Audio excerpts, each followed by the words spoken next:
Oda tafadhali. Mimi najua wenye walikuja hapo mapema na wajua. Sasa wewe usikie kelele. Okay, asante sana Bwana Spika. Kwa majina ni Ronald Wanjala. Bwana Spika, tunaenda Homa Bay kama Linda Mwananchi, lakini kuna watu watatu wasikuje Homa Bay. Kuna watu watatu wasikuje Homa Bay. Wa kwanza anaitwa Pauline Njoroge, usikuje Homa Bay.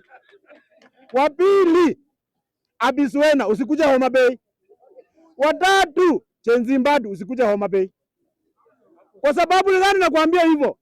My friend, ni kubaya na kutakuwa kumoto. Kwenu nyinyi watu watatu mmetusumbua sana. Mmetumia pesa yetu ya kutosha. This time round, my friend, mtaojea kwa nyumba. Hamutakuja kwa rally. Na kama mtakuja kwa rally tupatane huko. Tutakuwa sisi wote. Na sisi tunataka kuambia hivi. Party leader wetu James Agiro Orengo. Sisi tunakutambua kama party leader wetu. Panga hii kitu vizuri. Kama Kunzi anakuja, tuchukue Kunzi tuweke pamoja tufinye. Na sisi pia tumeshapata information ya kwamba kuna huyu mtu anatoka huko Homa Bay. Alisaidiwa kutoka kwa kapelekwa huko. Anataka kupanga vijana wakuje waanze kuumiza wengine. Wewe ukikuja pale Homa Bay, sisi tukifika, ukituma Kunzi wako, mmekuwa kwa leo kwa mkutano, tumewaona, mmekuwa kwa mkutano. Na mkapanga venye mnataka kurusha mawe kwa mkutano. My friend, tutawakimbiza mbio mbaya sana. Lakini venye tu nimesema, watu watatu ndio watakuja. Kama watakuja mkutano itakuwa tu sawa. Sasa mimi nataka kuingia mada ya Oburu. Bwana Spika, mimi nashangaa kama Oburu kutembea tunashikilia, kusimama tunashikilia hivi. Kusema ukweli anaweza enda rally tatu siku moja. Oburu anaweza enda rally tatu. Ruto anataka kuua Oburu mapema. Ruto akiambia Oburu atakuwa deputy wake, ni kuua tu huyu mzee. Na mnataka kuua mzee na stress. Si kifo yake mnataka kumuua nayo. Raila alikuwa na stress mingi kupanga hii. Sasa mtu huyu mnataka kuchukua, tafadhali acheni Oburu hapo mzike. Oburu enda ukae huko nyumbani kwa mzee wa kijiji. Achia vijana kama kina James Agiro Orengo ndio wapigane hapo kukua deputy. Sasa wewe unapigania nini?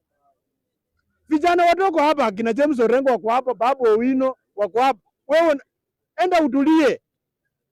Wajana na hii kung'ang'ana hii mambo ya unataka kuwa deputy. Utakufa haraka na bado tunakuhitaji. Ya mwisho mimi nataka kuongelea hii mambo ya viongozi wa Linda Mwananchi. Leo wamekuwa kwa mkutano. Mimi nimeshangaa sana viongozi wa Linda mkutano wamekuwa. Nimeona mpaka akina Abiswena. Abiswena wamekuwa kwa mkutano. Nimeona Chenzimbadi anasimailia tu hapo nyuma. Lakini watu wa Jacaranda tuko wapi?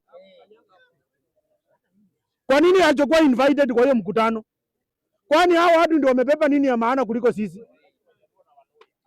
Hao watu wamebeba nini? Sifuna, Babu, James Orengo, hao watu wamebeba nini ya maana kuliko watu wa Jacaranda? Bwana, tunataka tukue kwa hiyo mkutano. Kwa hiyo meza tunataka tukue. Hiyo meza ndio tunatafuta tukae hapo. Kama hatuwezi kaa kwa hiyo meza, Sifuna, Orengo na Babu, sisi ndio die hard wenu kwa hii Jacaranda. Lakini mnaita tu watu wengine kutoka mlima. Wewe kama kaa kwa tutamu yako, mimi nikae hapo. So mimi natamaliza nikisema hivi. Chama inakuja ya Linda Mwananchi. Namalizia tafadhali.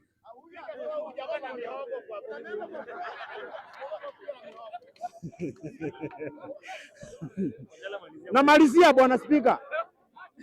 Haya. Mimi nasema hivi. Bwana Spika, mimi namaliza nikisema hivi. Chama ya Linda Mwananchi inakuja.